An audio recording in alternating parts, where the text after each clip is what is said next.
राहुल गांधी के द्वारा दिए गए बयान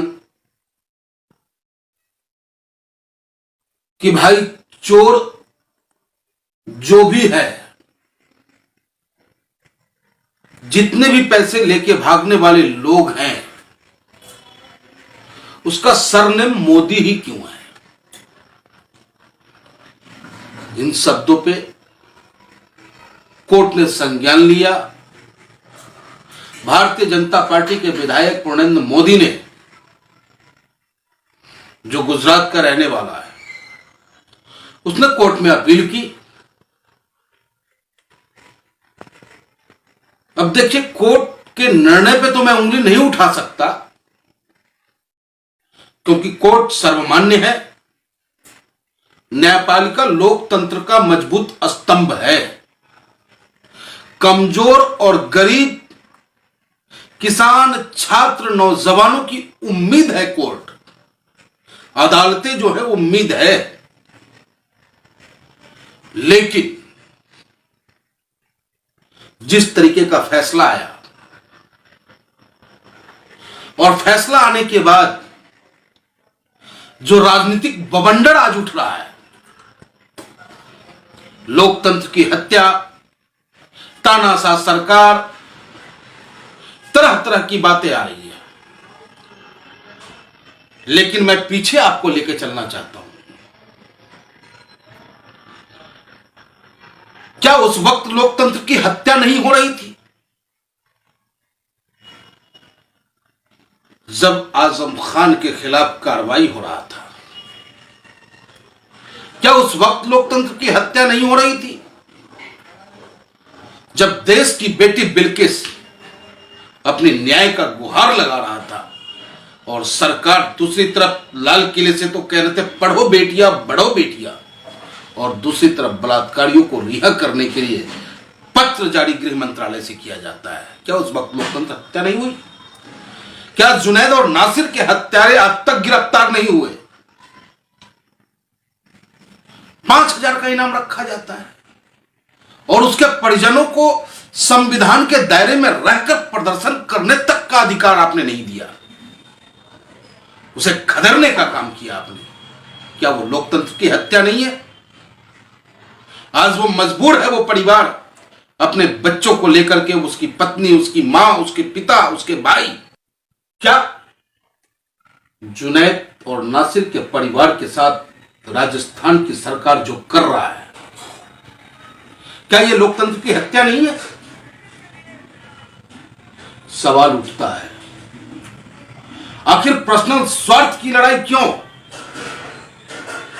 आजम खान जाएगा जेल तो चुप हो जाएंगे, रामाकांत यादव जाएगा जेल, अखिलेश यादव मिलने जाएंगे, राहुल गांधी जाएगा जेल, उसके खिलाफ कोर्ट निर्णय लेगी, सारी पार्टियां उसके पीछे, उसके साथ लग जाएगी। अरे भाई, पर्सनल स्वार्थ की राजनीति करना बंद कर दो। देश को बचाने की राजनीति करो। देश कैसे बचेगा? लोकतंत्र कैसे बचेगा? हमारा संविधान किस प्रकार सुरक्षित रहेगा? उस पर किसी का ध्यान नहीं जाता।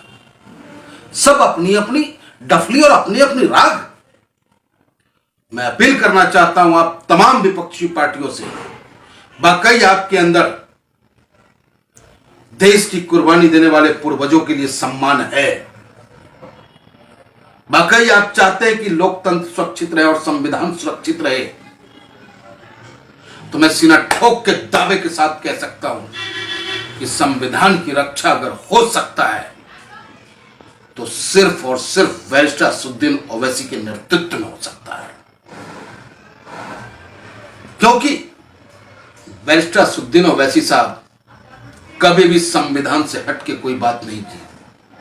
कभी उन्होंने कोई ऐसे शब्दों का इस्तेमाल नहीं किया जिससे किसी को पीड़ा पहुंच जाए। लेकिन आप लोग मोदी हटाओ, मोदी हटाओ, देश बचाओ, फलाना हटाओ, देश बचाओ, इस तरीके से काम नहीं चलेगा। बैरिस्टर असदुद्दीन ओवैसी साहब के साथ आप सबके सब चले, तब जाकर के कहीं देश बच रहा है, संविधान बच रहा है, लोकतंत्र बचेगा। पर्सनल स्वार्थ की लड़ाई लड़ना बंद कर दें आप। और जहां तक मीडिया की बात है, एक प्रधानमंत्री हमने पढ़ा है, उनको देखा तो नहीं है, चौधरी चरण सिंह जी भूतपूर्व प्रधानमंत्री,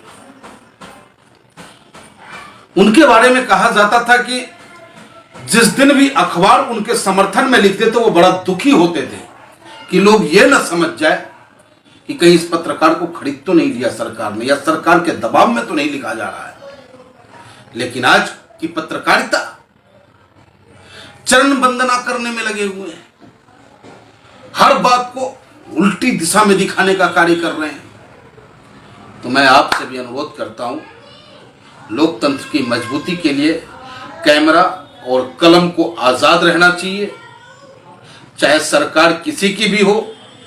सत्यता और वास्तविकता दिखाना, समाज के बीच परोसना, यह आपकी अहम जिम्मेदारी बनती है।